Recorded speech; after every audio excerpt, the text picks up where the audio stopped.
conductive wire, and you were so electric. I had no say when you came so near. Hey everyone, welcome to Geekdom is back, as is Katie Schaefer. We're talking all about Aquaman today.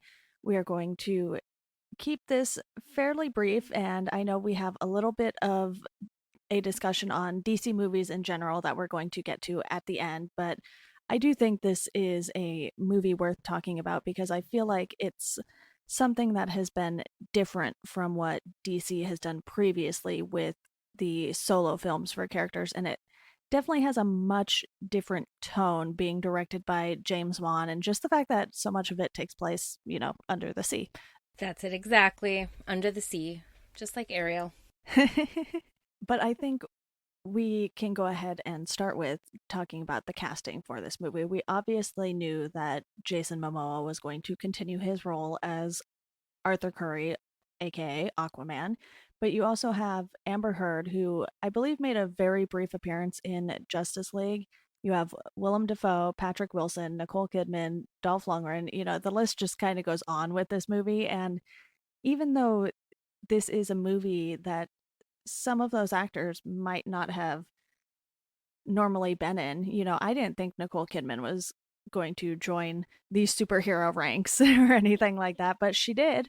And I'm very glad for it. Yeah, she totally brings something that's unexpected to this film. And I appreciated it as someone who really loves Nicole Kidman anyway.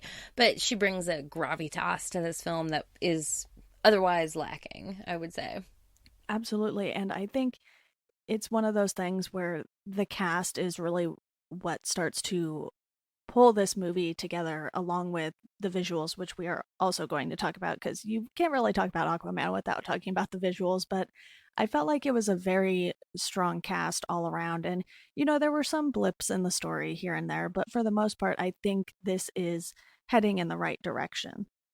Yes, definitely. We'd seen so many dark movies with the Snyderverse where everything is apocalyptic and upsetting and dark, and this is a total turnaround. This has not only the bright visuals but the bright storyline and a more positive character development than we had seen in Man of Steel or Batman v Superman. Man vs. Steel could easily be a movie as well. That's true. I think one of the things about this cast, though, is the experience that they have behind them too. Like we mentioned, Nicole Kidman's been in a bunch of stuff. She's on quite the run right now, I think, anyway. And Dolph Lundgren, he was just in Creed 2 to reprise his role as Ivan Drago from the Rocky movies, and now he's showing up in Aquaman. It's like, you know what? I respect this guy's work ethic. He can go from Creed 2 to Aquaman.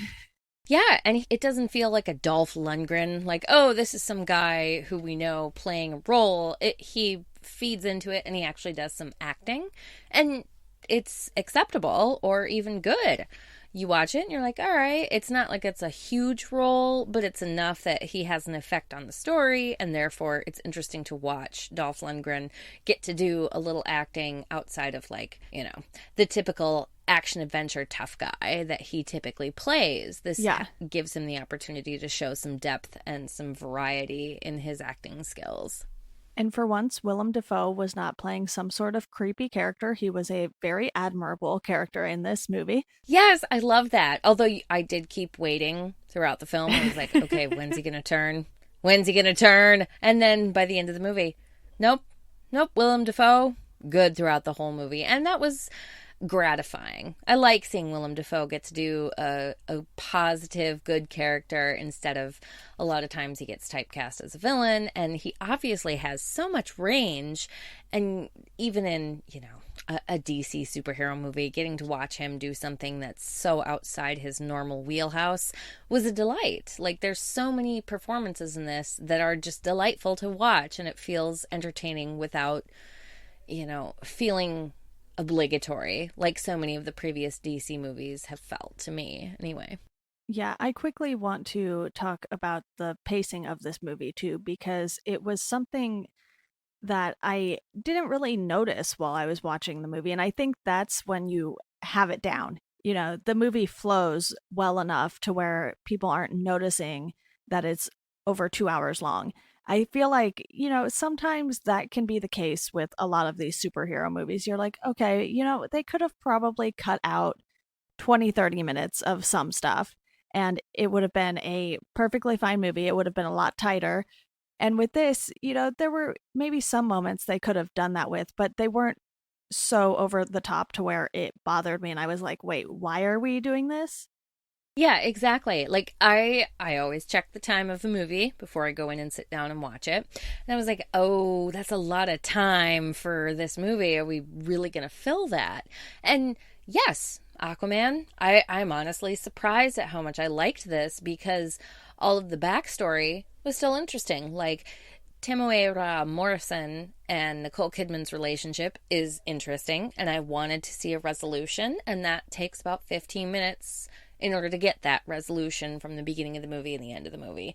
And there's all these other little parts to it that I wanted to see more of, and that I think is their biggest success with this, is keeping it intriguing, keeping the viewer wanting to know more about these places, these people, and this society even more than that. And I was so pleased to get to sit down and watch it and feel like, I want to know more. Let's see Aquaman 2, instead of being like, well, I'm glad I can go home now, like I had for Justice League and Man of Steel and, Batman v Superman. There was just so much dreck that felt unnecessary, and this movie does away with all of that. I think their use of the flashbacks wasn't overdone either. And obviously, we get that opening story where we see Atlanta and Tom Curry meet, and they have Arthur and all of this, and she's taken back. But they use some flashbacks throughout the movie too. And I think those were nicely placed because it put a few things into context for you. Otherwise, it wouldn't have made too much sense why Volko even cared about this. Right. And that they didn't overuse it. And I think that was all James Wan's direction, allowing us to see just enough to keep it going. Because, you and I have talked about many superhero movies, and origin stories are often just really boring. And this allows it to mix in just enough of the origin story that we don't need a whole movie devoted to this idea. We get to see enough of it that we know how Arthur grew up and how he became this person without us spending an entire 90 minutes on how he grew up. Because it's just not interesting enough. And this gives us enough of it that we can keep going and enjoy it and move along, as it were. Yeah, it acts as an origin story while still telling a present day story, which I think is what makes it work. And, we had something a little similar with Wonder Woman because it was her in the present day looking back on that big moment she had in her life, and then it sort of bookends it with the present day. So it's not quite this to the same extent, which maybe that would have worked better for Wonder Woman as well, but we'll have to wait and see what they do with 1984, since that still won't be in the present day. I assume anyway, based on that title. Right, exactly. And I feel the same. Like, oh, how are you going to stretch this out a little bit? Whereas Aquaman, it kind of feels like they lay it out for you, so now we can move on. And now I feel like the next Aquaman, we're going to get more of the kind of side bad guy, Manta, which is Yahya Abdul-Mateen II. He gets to be a more traditional supervillain, right? Rather than the actual villain of this movie, which, spoiler alert, if you haven't seen it yet, is King Orm, played by Patrick Wilson. Like, he's very much a traditional supervillain, and we get just little bits of Manta, and makes you excited to see, oh, well, how are these two going to interact going forward? And that was another triumph of them that most DC movies just have not been able to capture, that makes you excited to see the next film that Marvel and other superhero films have been able to do. And I think that lends us to talking about the story a little more before we dive into the visuals, which I think really round out the movie. But the story is not only Arthur's origin story, but it's a family feud story. Even when you're telling the origin story, they force Atlanta to go back, and it's one of those things where, she was set to be married in this arranged marriage, which is exactly what Mira, played by Amber Heard, is going through in the present day. So there are these parallels as well. But then you have Arthur and his brother sort of going head to head for the throne.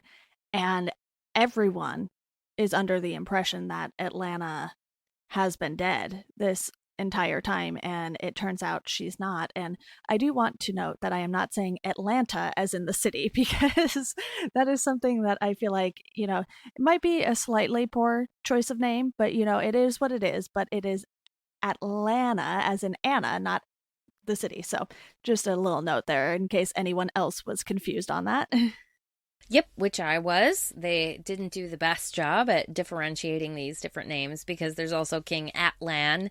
And the whole time I was like, which person are we talking about here? So, but I don't think it'll be necessarily an issue going forward. So I'm hoping, at least, fingers crossed. Same here. And it's basically, the family feud is at the core of it, but that's not the only thing that is being focused on. This is something that's for the greater good of all of Atlantis. King Orm has a very specific ruling style, and you could tell that Aquaman is drastically different from his half brother. They don't even really know each other, but that is very clear right off the bat as soon as we see the two of them together, even before we see the two of them together. Right. Every scene with Patrick Wilson as King Orm is defining. Like, he is obviously so different. And I mean, we get a little bit more with Aquaman because he's in Justice League and he's playing the same character in Justice League as he is in this, which I thought was good. I thought it's good that they keep this continuity of this guy who's real snarky and kind of just doing it for his own reasons and all of that. But King Orm is so different. He is making choices based on what he thinks is good for his people, even if it's obviously the wrong choice. And I enjoyed the different characterizations of these two people, where it's part of the new world and the old world, and they play that off of the two of them very well and allow them each to be fully developed, which allows for a richer storyline between the two of them. Absolutely. I'm glad that you mentioned Black Manta earlier, though, because that character, in a sense, gets his origin story during this movie as well, and we get sort of that big showdown between Black Manta and Aquaman. But it all starts because Aquaman lets his father die in the submarine after Manta and his crew have taken it over. And it's one of those things where there is a little sense of ruthlessness with Aquaman, and maybe that's something that will help make him a great leader. He sort of knows when to save people and when maybe it's okay for him to choose not to. And because, they're not going to go to court over it or anything, I think the rules of the sea are going to be a little different than they would be if it were Superman who just left someone to die. And that is definitely something that we can talk about a little more when we get into the DC movies as a whole. But I think his origin story happening in this movie to set him up for the second movie, it's something that, again, didn't feel too terribly distracting to me. I was like, you know what? We know that this is Black Manta from that opening moment with him and Aquaman. And so we know he's going to come back. There's no way he has something that traumatic happen to him and then he doesn't come back with a vengeance. So I think, even though he was in the movie maybe a little more than he needed to be, I think it wasn't so overbearing that it distracted from that family feud storyline. Right. It feels like a setup, which is good, in my opinion, because these kinds of movies need to have a continuity if they're going to tell 4, 5, 6 stories. If DC is aiming to be a little more like Marvel, where they have these 20-year-long storylines. So I was totally okay with it, because now we don't need to go into that with Aquaman 2. We can just get right into the whole story with how Manta is going to attack him. And it gives us a setup for how Manta discovers who he is and what his reasoning is, which feels very genuine and legitimate almost. That's like, well, you let his dad die, and obviously someone's going to be upset if you let their dad die. And so it feels worth the conflict that's coming. And especially because Aquaman throughout the movie, like, you can tell he's conflicted about it and feels bad. It's not a choice where he's like, well, whatever, that's how it is. It's a choice that he's like, maybe I did the wrong thing. And that internal character conflict makes for a more interesting story. So it sets up Aquaman 2 as something that I'm interested in already, instead of now you have to start fresh and bring in a new reason for me to get excited about this movie. Yeah, it's something that I felt like wasn't too on the nose either. It's like, okay, yes, it's obvious that he's going to come back, but we don't know just how powerful he's going to be when he comes back. I mean, we do if we are the group of people who also reads the comics and knows at least a little bit about these characters. And admittedly, I haven't read too many Aquaman comics. I think I checked it out when DC launched their Rebirth storyline a few years back, and Right. it's something The where new 52. Rebirth happened after the New 52, actually. So I don't recall if I checked out the Oh, New yes, 52. that's right. Yeah, they've done a few. I think New 52 was 2010, 2011, somewhere around there, and then in I think 2015 maybe they did Rebirth, but it's one of those things where there are so many comics, it's so hard to possibly keep up with everything. And it's one of those things where if you aren't paying attention to them too closely, you can miss something like the fact that they launched Rebirth or something like that. So it's hard to keep up with every single character that has a movie coming out. With Marvel, it's a little easier for me because I subscribe to Marvel Unlimited. So we'll see if now with DC's streaming service, DC Universe, if it makes it easier to keep up with movies, comics, and all of that, since that's all sort of wrapped together in one app. It's something I still have to dive into. Who knows? I might do an episode on that eventually if I can find someone else who has used it as much as I have. But with Aquaman, I don't know how many people read the Aquaman comics necessarily or would be inclined to, because Jason Momoa does not look like the Aquaman of the comics. And that's fine. I'm fine with that. I don't need a blonde haired Aquaman just because the comics said so. Right, exactly. I'm okay with comics being different than movies, being different than video games, and so on and so forth. Like, I'm okay with multiple different stories because that's how comics are. If we looked to the Marvel universe, Wolverine has how many comics that he's in? All When of I them. was working in a comic shop in the early 2010s, he had all of them. Exactly. It was like 14 that he was in. So many to the point where his character commented on it in an episode or in an issue of like Astonishing X-Men or something. It was ridiculous. So I'm okay with it because it's all just different stories of this character, different interpretations.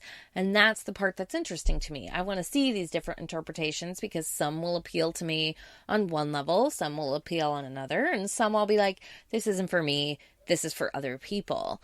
And I would much rather have that with Aquaman. And it feels like that's kind of the route they're going with these new DC movies, which I think is a much more positive change in regards to, how they were doing it before, where everything is kind of based on this dark world a la, Christopher Nolan's Batman, which it's time to move on. And they have. And I'm excited to see what we're going to get out of them going forward. Yeah.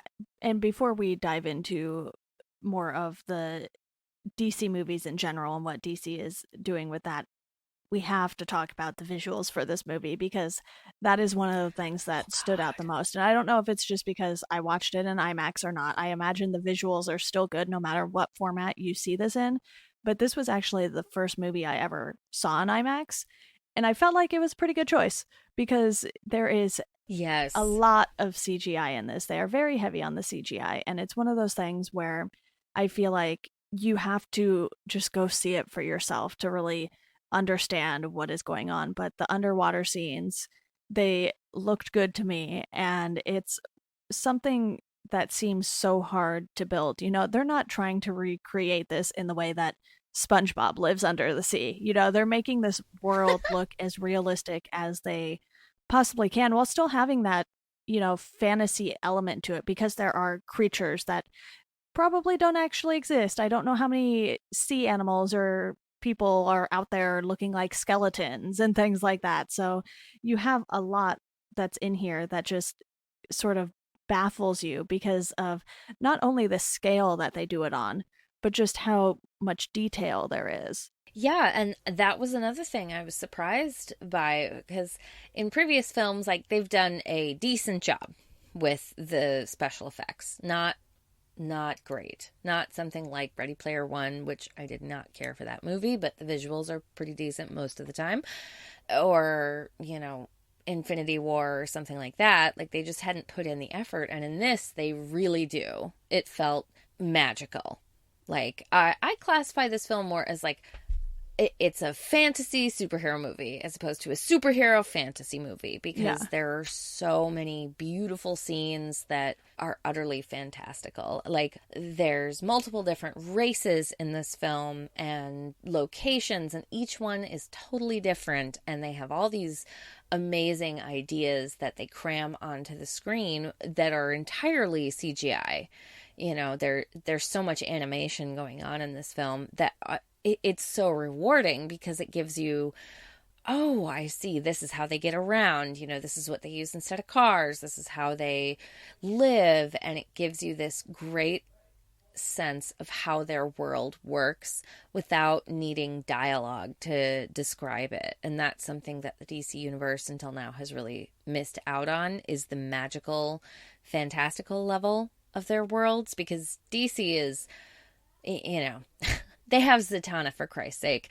It is a much more embracing of fantasy than the Marvel universe is. And that's what I love about it. And so seeing them go for it with this was so rewarding, to watch these beautiful worlds that they've built with generally really good CGI. There's a couple scenes where I was like, I can see the rough edges. But generally, this film was a pleasure to watch instead of a chore, which it kind of was in Justice League.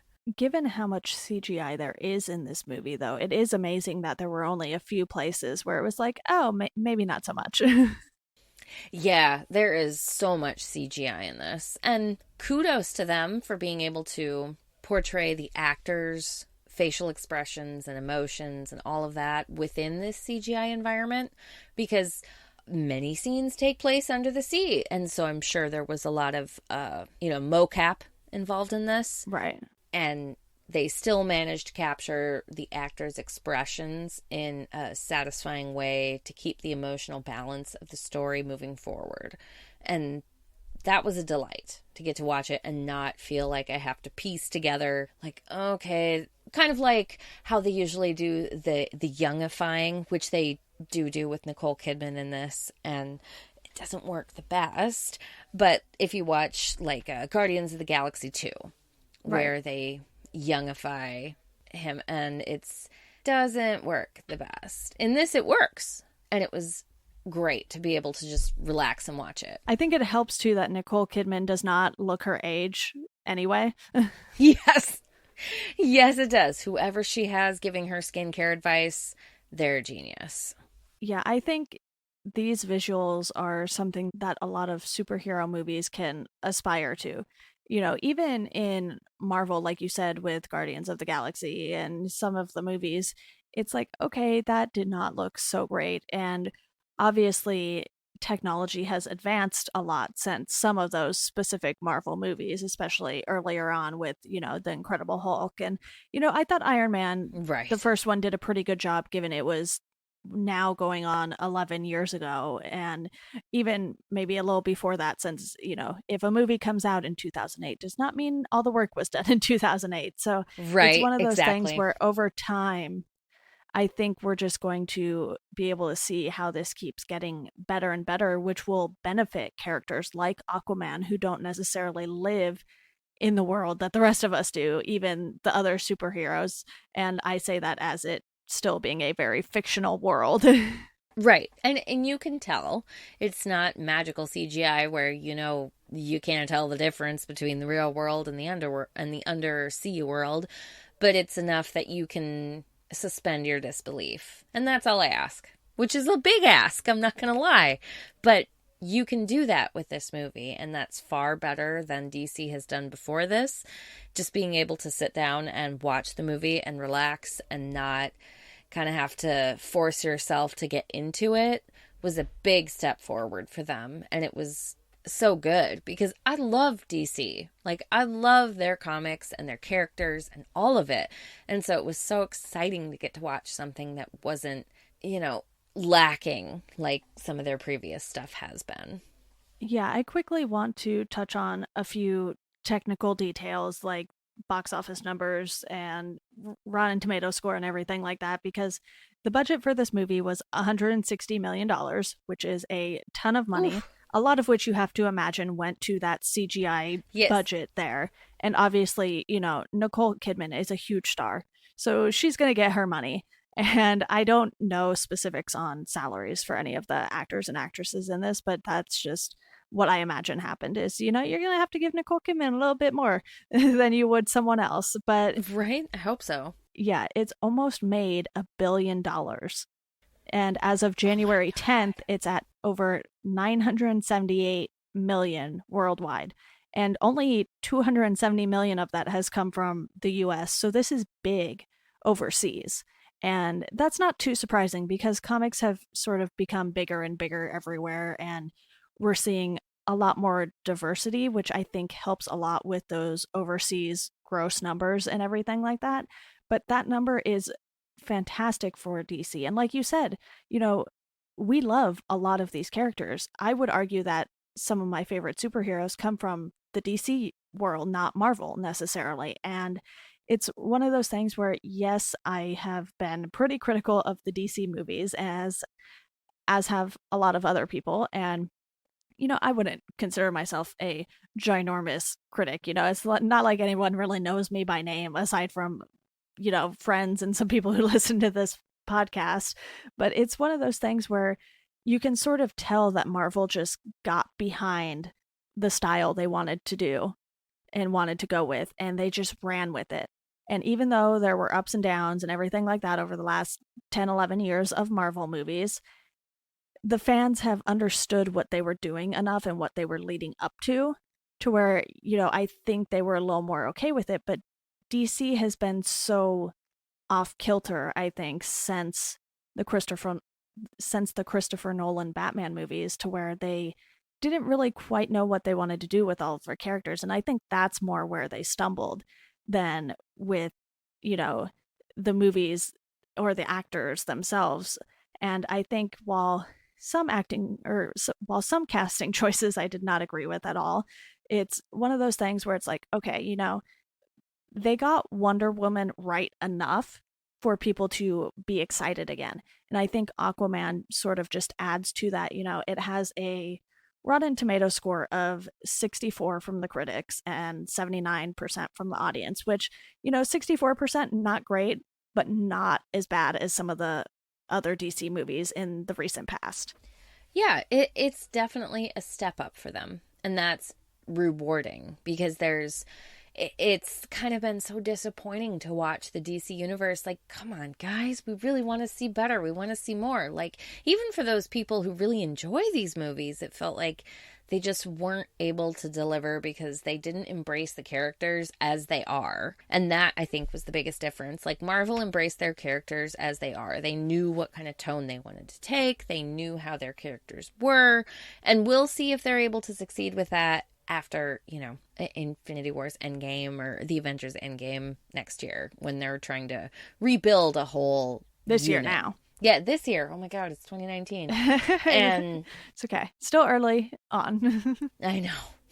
And with DC, like, they have a different tone. And DC needed to embrace that tone. And it feels like that's what they've done with this. And I am ready to watch a whole new set of movies. Like, if they can make a Flash movie, a new Batman, Catwoman, all kinds of new tonal shifts that caters to their characters and their character style of story, I am down. You know, like the Birds of Prey. I would love to see a Huntress movie. Holy crap. That would get all my money. I would go see it like 4 times, even if it's trash, because I love the character of Huntress, and she just doesn't get any love, even though she's probably about the equivalent to like a Black Widow in regards to the popularity and interest of DC characters when we're looking at the Batman universe. So there's so many options, and I'm really hoping they'll embrace those options rather than trying to, you know, recreate the success that Marvel has had, because Marvel is different and we don't need to be the same. We need to be different in order to engage people on a different level so they'll come see your movies. One of the nice things that I'm noticing with DC is even though they've been announcing a lot of things, they're not releasing on quite the same intense schedule as Marvel.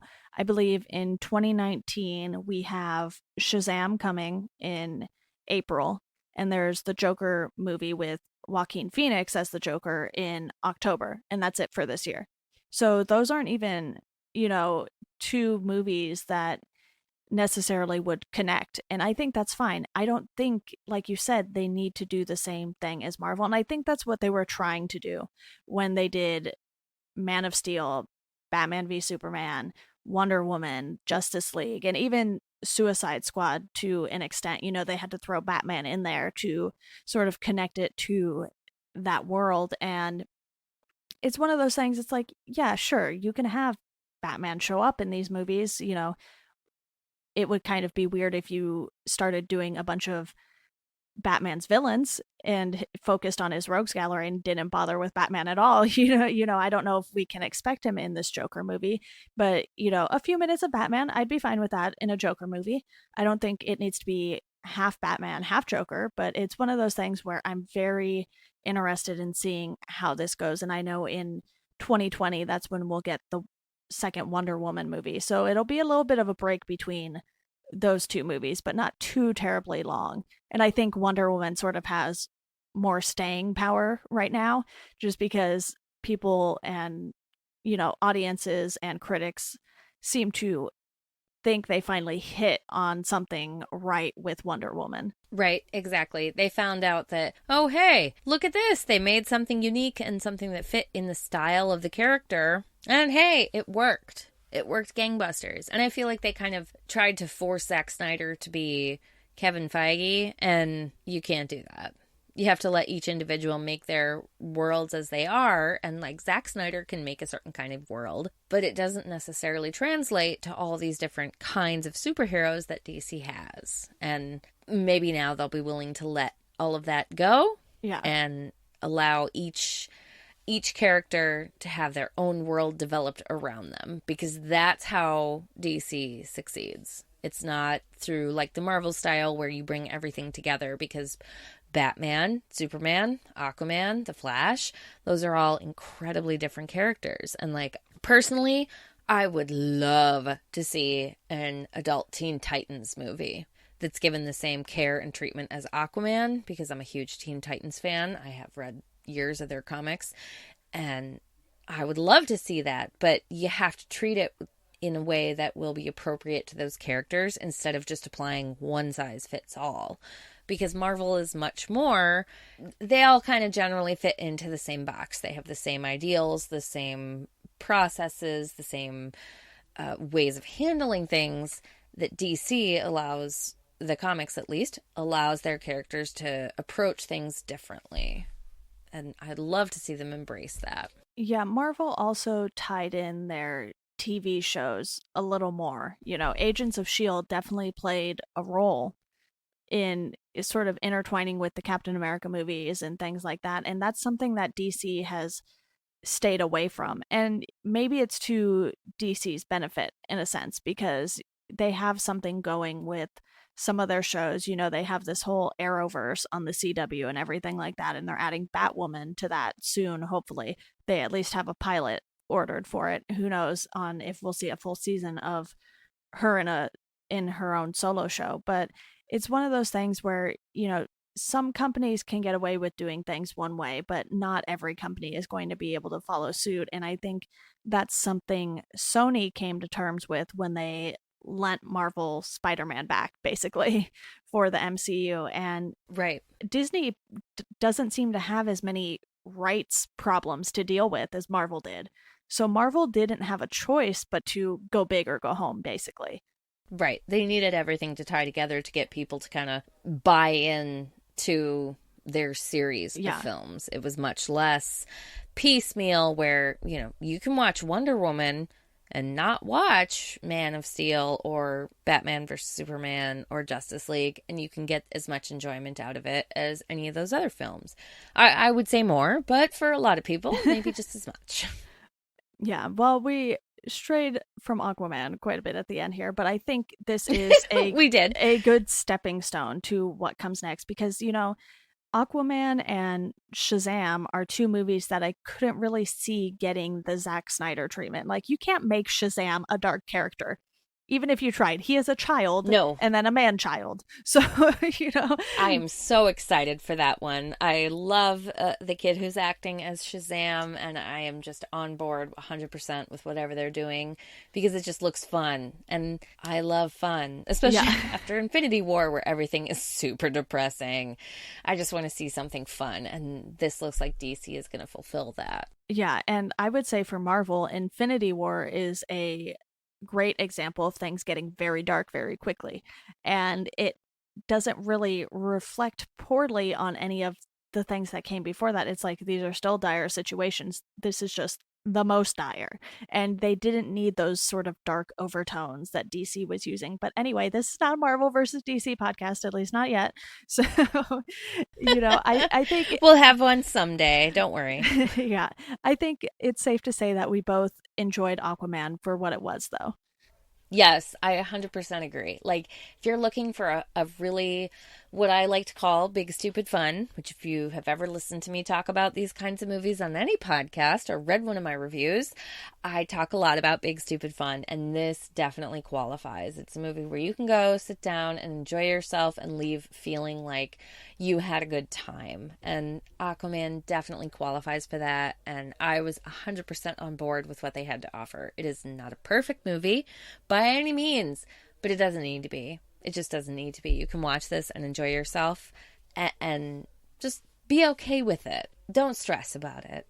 Absolutely. Well, Katie, thank you so much for coming on to talk about Aquaman and company, I guess you can say.